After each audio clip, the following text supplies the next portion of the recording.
Hello sir, good morning po sir. Good morning naman. Hindi po ako makakapasok kasi ang lakas po ng ulan dito, may bagyo.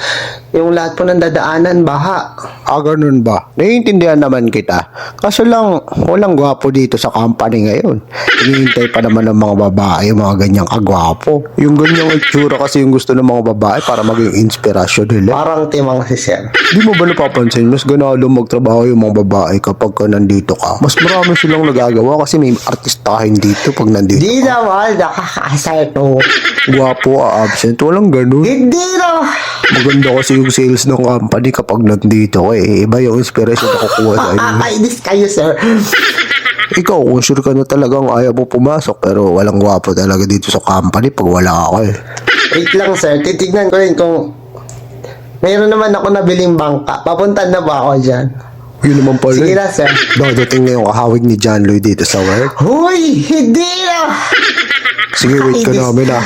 Sige na po. Gano'ng katagal? Mga 2 minutes na dyan ako. Ututong pala ka.